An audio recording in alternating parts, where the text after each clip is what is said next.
Mr. Conklin, before you sit down, well, before you do, I want you to answer a question for me. If you look over there, there is a flag. What does it say? Well, it does say that, but that wasn't the answer I was looking for. There's something else that it says. Very good. Veritas, pietas, caritas. Truth, loyalty, and compassion. Well, if it were up to me, I would change that banner. Yes, truth, loyalty, and compassion are extremely important, but I think there's another word that should be up there, and that word is passeo. Passeo is the Latin word for passion.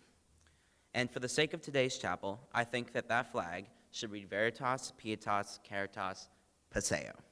Truth, loyalty, compassion, and passion. After all, whether it's in the classroom, on the sports fields, or on stage, Montgomery students resonate passion in all they do. Allow me to take this morning's chapel to tell you about my passion, which is theater. The first show I was ever a part of was Charlie and the Chocolate Factory. My role was the average chocolate lover, Augustus Gloop. I was 8 years old.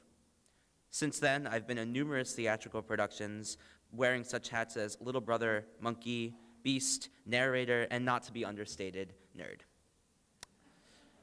You may be wondering why I'm telling you this. Well, theater's been a big part of my life. For those of you who know me, this doesn't come as much as a surprise. I love storytelling, music, sets, writing, rehearsals, performances, all of it. I spend a lot of my free time reading about different shows online, listening to different scores, and learning about up-and-coming performances both on and off Broadway. Some may call it an obsession, but I call it my passion. So it is natural that, given this opportunity to discuss with you a topic that is important to me, I would share some of the personal stories of my theater experience and a few great things that I have discovered about myself along the way. My name is Max, and this is my life through theater. The truth is, when my mom told me that I was going to take an acting class at Lineville Elementary School at age 8, I was anything but excited. Spending hours upon hours with kids I never met before, doing something I had zero interest in? No, thank you. My mom was always signing me up for different activities since the time I learned to walk. Soccer, tennis, swim lessons, karate, you name it. No matter how many different things I tried, I couldn't find something I liked enough to continue. But this turned out to be different right from the beginning. The teachers were nice, the kids were fun to talk to, and after a couple rounds of new, fun theater games I never knew existed, we got the news that we were going to do Charlie and the Chocolate Factory. Getting cast in the show and jumping into rehearsals really got me going. I felt like I was slowly on the way to doing something I really loved to do. Eventually, the show rolled around, and looking out into the audience for the first time was a feeling I'll never forget. I felt an energy, almost like a power surge through my body when I let the lights into my eyes, and I remember thinking, this is amazing. In retrospect, I suppose this was the very moment I discovered that theater was my passion. Later that same year, I went with one of my friends from the show to audition for another one, The Homecoming, a Christmas play based on the television show The Waltons. The cast was going to be made up of a group of people from age 6 to 60, none of whom I'd ever met before, but all of whom shared a common passion for the dramatic arts. That excited me. Sure enough, my friend and I were both cast as Walton kids, and I ended up having an even better time doing this show. Standing on stage for curtain call at this performance was a feeling I'll never forget also. Yes, I'd definitely been hit by the theater bug. One summer, I was in a production of Beauty and the Beast at summer camp and landed the ever-coveted role as the Beast. In fact, 8th grader Aubrey Thrower in the back was in that show with me, and we met again in 6th grade and found out that we did that show together. While this seems like it would be fun and memorable summer experience for me, things slowly took a stressful turn. Soon after the rehearsals began, I came to the sudden realization that I really had a lot of responsibilities. I had to worry about page after page of lines, multiple solos, dances, and most of all, carrying a show with a band of little, easily distracted kids. I figured that it was my job to pack the most punch, and boy did it stress me out. I walked around camp every day with a script in my hands and my nose in my lines. Rehearsals, rehearsals, rehearsals, I remember saying to myself as I would sprint to the theater after lunch to get extra practices in. It wasn't until the day of the show that I realized what I'd done. I let my whole summer slip through my hands for a 1-hour performance. To be honest, I had fun at the rehearsals, but I think I would have had a much more memorable camp experience if it weren't for all the unnecessary stress I put on myself in those weeks. Yes, it's important to work hard at what you love to do, but when it engulfs your ability to love doing anything else, then you know it's time to take a few steps back and look at the big picture. Sometimes, when you're so invested in something, it's hard to see the big picture. Whether you're part of a cast in a show, a position on a team, a member of a band, or whatever, it's never only about you. One year, I was in a show called Seussical the Musical. Seussical is a really fun show to do because it is a musical that combines all of the Dr. Seuss stories from your childhood and provides a colorful atmosphere for a stage show. I sang a song called I Can Do That from a show called A Chorus Line as my audition. The song called for a tap dance number, but I had no idea how to do that, so I figured I would just smile and act as if I knew what I was doing. Instead, I looked like I was putting out fire with my feet, which was enough to get the directors to laugh their heads off. When they took me into another room to hear my vocals again, without dancing this time, I learned that they genuinely liked me, and I ended up really liking them. Later that week, I was cast as one of the ensemble members, and I was overjoyed, if a little nervous, to meet the rest of the cast. Those feelings went away quickly, though. The cast of 30 was made up of a slew of kids my age and another big group of older kids. Little did I know, I had a lot in common with those kids right away. Besides all being loud, eccentric people, we all shared a love for theater that really bound us together as a cast and friends. The rehearsal process was long, 8 months to be exact. The work would soon pay off, though, as we had an extremely successful run of the show, and everyone's surges of energy combined to make the show amazing. The same theater group later put on the show Once on This Island. Once on This Island is the Romeo and Juliet story, but it's set to beautiful tropical songs and takes place in the Caribbean. Naturally, after my experience with the last production, I was on board to audition. I went in with my head held high, ready to give it my all. The next week, I was cast as storyteller, one of the narrators of the story. Since the show was sung through, it was my job to carry the story smoothly through the songs and guide the characters through their journeys. Our show was in the round, which means that there was audience members all the way around the theater. So, for the purposes of our show, we had 4 storytellers. I'll tell you, that took a huge load off of my responsibilities. I knew that leading the show alone would have been difficult, and once the 4 of us got to know each other better, we made an unforgettable team. About a month after that show closed, we were given the opportunity to compete in the Access Broadway competition for youth theater. The competition took place at a hotel in King of Prussia. We met with vocal coaches, choreographers, and acting coaches who all collaborated to teach us a piece that we would use to perform as an ensemble. Our cast ended up with a high gold award for an ensemble in a show, which was a thrilling surprise. I was also selected to go to the individual part of the competition, which meant I had to deliver a solo and a monologue for the judges. My first ever real solo, I would think to myself as I stepped to the center stage to begin. As I looked up into the light and the glare filled my eyes for another time, I took a giant breath and then let out the first few bars of the song until eventually it flooded the room. Even though I was a nervous wreck, I didn't let it show, and I ended up winning the competition. I knew from that point on to be the most aggressive you can be while competing. Leave it all on the field, as they say, or in this case, the stage. Some people would say that they hate playing in the ensemble. It has to be all about them or nothing at all. To be honest, that all or nothing approach seems worthless to me.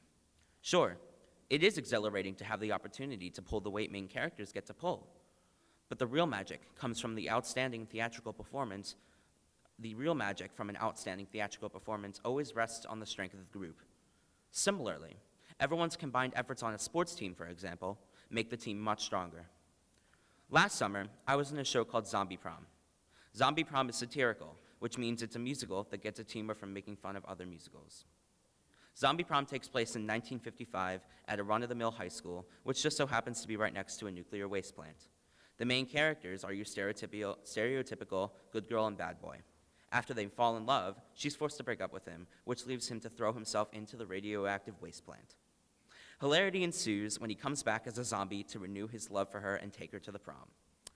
Walking into the audition, I knew little to nothing about the show. Going through the audition process has taught me many things, one of the most important being the difference between anxiety and eagerness. They may feel the same inside, but on the outside, nobody remembers the anxious kid who sat in the corner during the audition. They remember the one who could hardly sit in his seat because of his excitement. That's my approach to auditioning for shows. You have to be the kid they want to remember. Following the audition, I was on pins and needles to see if I would be cast. I both love and hate this period of uncertainty. Like anyone, I hate the uncertainty and the dread of the wait. Did I make it? Was I good enough? On the other hand, there's something special about the element of the unknown, the surprise of it all. The high moments of thinking, what if I'm cast in a lead role? To the low moments of, what if they hated my audition so much that I'm not even allowed to see the show? The highs and lows, the thrills and fears, it's all so, well, dramatic. I was excited to hear that I was in the featured ensemble. I also learned that I was the youngest actor in the show, with most of the cast being in their junior and senior year of high school. This added a new dimension for me, because I was surrounded by people who took the show to be the most important thing in the world. I tried to follow their lead, but I think I was a little too worried about being taken seriously by the rest of the cast. In hindsight, I probably should have focused more on enjoying the experience and bonding with them, rather than feeling on edge or competing with them. Something I love about theater is its ability to mature with you. Theater, in my eyes, is something that rarely leaves the lives it touches, but it will grow and mature with you.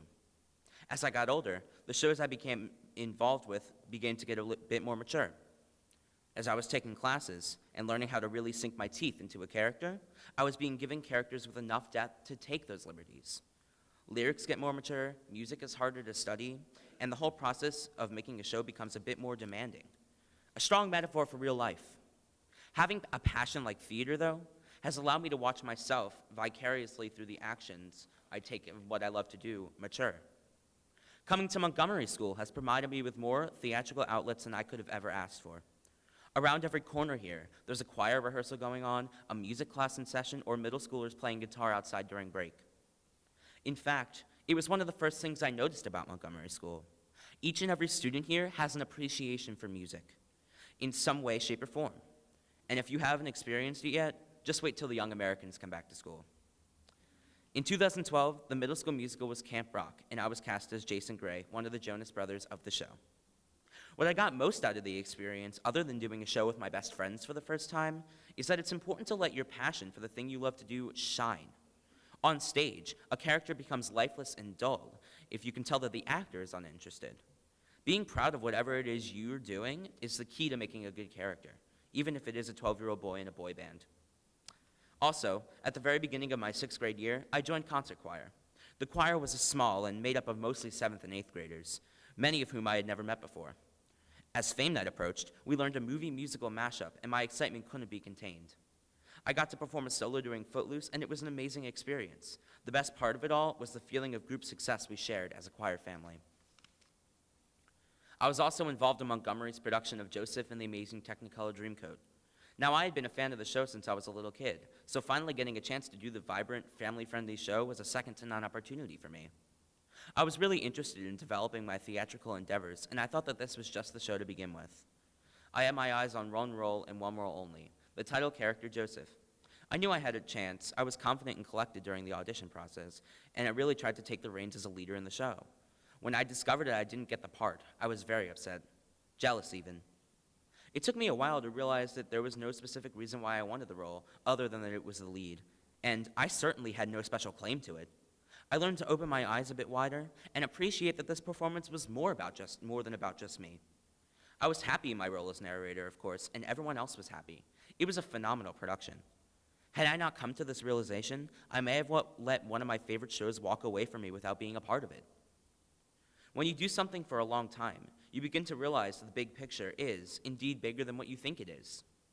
I've been doing theater for about 6 years, and it was just recently that I realized that I can do more than just performing. Last year, through the community arts team, I participated as a scenic designer for the 5th grade play, The Hysterical History of the Trojan War. I worked with the alumni Jacob Lukens and 8th grader Caitlin Kranowski as part of the set design team. A unique part of this experience occurred for me an hour before the show started, when I was given the honor of pep talking the class. This was a chance for me to pool everything I had learned into words of wisdom, not just for myself, but for a group of people performing as a cast I was not even a part of. I watched them perform that night and saw them bring true to life the words I expressed to them. They left everything they had on the stage and resonated passion and brought life and fun to every single character. I still believe it was one of the best performances I've ever seen on the Bell Hall stage. It also presented a whole new feeling for me, the gratification that comes from behind-the-scenes work for a performance. It's amazing how connected you can remain to the stage, even if you never step foot on it during an actual show.